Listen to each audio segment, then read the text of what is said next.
friends, this is part 2. This is how to push a slide into your student's slide deck.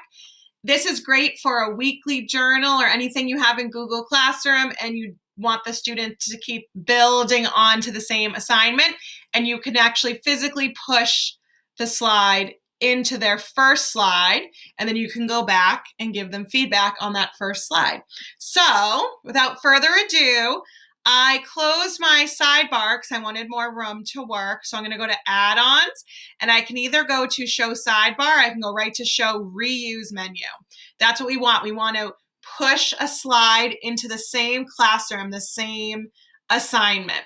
I'm clicking use same folder, and it's opening a new sheet down here for me.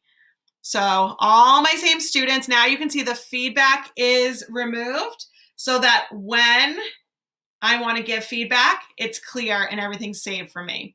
So I want to push slides. I'm scrolling all the way down to push slides. And remember, I had the privilege of speaking with Alice Keeler regarding send prompt right now is not working. So when you send a prompt, it will just be a blank slide with a question. Still very great, but if it's not working, then it's not working. We need to get creative. You can send a blank slide and give students directions. That is working, but I know my students and I need explicit direction right in front of them. I don't want them to get lost or confused or sidetracked. And I wouldn't want that either if I was a student. So I'm going to set my Google slide. I know exactly what slide I want. So I'm going to press set slides, and they want to know the URL. I created this hobby you enjoy, or actually Joby and Junie did. Thank you, ladies. So I'm copying that and I'm pasting it right in the set slides. I'm going to press send slide because I want a specific slide. And this slideshow only has one slide. So I just want that to be the first one. And then this is even slower than the feedback because it's physically adding things to the slide deck. But one way we can make sure that it's going through is slow and steady. We're going to keep an eye on the bottom right corner. Here we go, sending slide to the first email address. Excellent. And it's going to keep going and going and going. And slowly it will go in the order that we have listed over here. So right now that was just one student so far.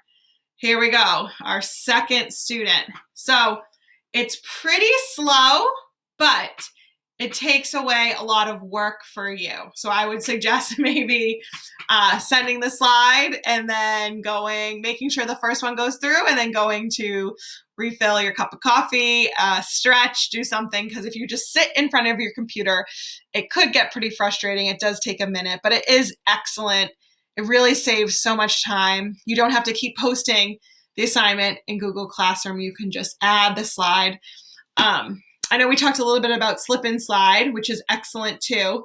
But if you already have this open, you're already working with the same class, I find that that's really such a time saver to just do it all here instead of using multiple things. All right, so that's my last student who just happens to be my mom.